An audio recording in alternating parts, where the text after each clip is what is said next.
আজকে কথা বলবো এয়ার কোয়ালিটি ইন্ডেক্স নিয়ে। ধোঁয়াশা নিয়ে অনেক মানুষেরই একটু ধোঁয়াশা রয়েছে। সমুদ্র মন্থনজাত গরল নিজের কণ্ঠে ধারণ করে বাবা ভোলানাথ হয়েছিলেন নীলকণ্ঠ। আমরা অর্থাৎ আমি, আপনি, আপনারা সবাই প্রতিনিয়ত বাতাসের যে বিষ বাষ্প সেটাকে কিন্তু নিজেদের ফুসফুসে ধারণ করে চলেছি।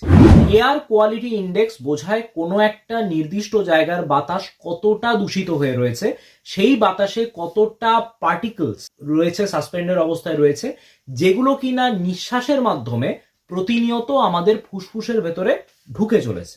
তাহলে কি হবে? এরপরে যখন আমরা বাইরের দূষিত বাতাসে নিঃশ্বাস নিতে শুরু করি, দূষিত বাতাসের সঙ্গে সঙ্গে প্রচুর পরিমাণে পার্টিকেলসও আমাদের লাংসের ভেতরে প্রবেশ করে।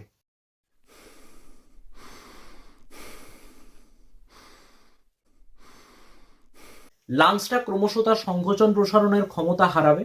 2 নম্বর হচ্ছে যে বাইরে থেকে যে ফরেন পার্টিকেলস গুলো ঢুকছে তাদের বিরুদ্ধে একটা অ্যালার্জিক রিয়াকশন হতে পারে, যার ফলে অ্যাজমা দেখা যাবে। এবং যদি ক্রমশ এটা জমা হতে থাকে তাহলে একটা ইররিভার্সিবল লাং ডিজিজ হবে কিছু, তার মধ্যে নাম হচ্ছে chronic obstructive pulmonary disease, chronic bronchitis বা ইত্যাদি ইত্যাদি এগুলো পড়ে। ক্ষেত্র বিশেষে কিন্তু ক্যান্সার হতে পারে, কারণ অনেক কার্বন পার্টিকেলস যেগুলো রয়েছে সেগুলো কিন্তু ভীষণ মাত্রায় কার্সিনোজেনিক।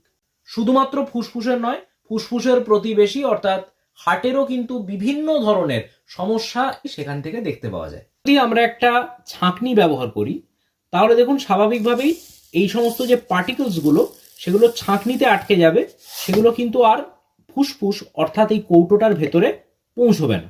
করবেন বলুন, ছাঁকনি পরে থাকুন, একটা বেটার অপশন আছে। এই মাস্কটাকে আপনারা সবাই চেনেন, হচ্ছে N95 mask. N95 mask, N for non oil, এবং 95 কথাটার অর্থ হলো যে 0.3 মাইক্রনের ওপরে যে পার্টিকেলস গুলো থাকে তার মধ্যে 95%কে এই মাস্ক সফলভাবে রোধ করে দিতে পারে। প্যান্ডেমিকের সময় এই মাস্কের ব্যবহার আপনারা হয়তো অনেকেই প্রথমবার দেখেছেন, কিন্তু এই মাস্ক কিন্তু 1990 সাল নাগাদ অলরেডি স্ট্যান্ডার্ডাইজড হয়ে গেছে। প্লেগের একটা রক্ষা পাওয়ার উপায় হিসাবে এটাকে প্রথম ব্যবহার করা হচ্ছিল, এবং পরবর্তীকালে এটা কিন্তু যে বিভিন্ন জায়গায় যে শিল্প হচ্ছে সেখানে, যেখানে সিমেন্ট কোম্পানি বা ছোট ছোট তন্তুজ কিছু কিছু শিল্প, সেখানে কিন্তু তাদের যে শ্রমিকরা তাদের থেকে যাতে তার ফুসফুসকে রক্ষা করার জন্য এই মাস্ক কিন্তু ভীষণভাবে ব্যবহার হতে শুরু হয়। বিষ হজম করার ক্ষমতা কিন্তু আমাদের এখনো জন্মায়নি, তো সুতরাং মাস্ক পরুন। যখন ঘরের মধ্যে থাকছে তখন কিন্তু একটা ভালো এয়ার পিউরিফায়ার ব্যবহার করতে পারেন। সবাই সুস্থ থাকুন, ভালো থাকুন।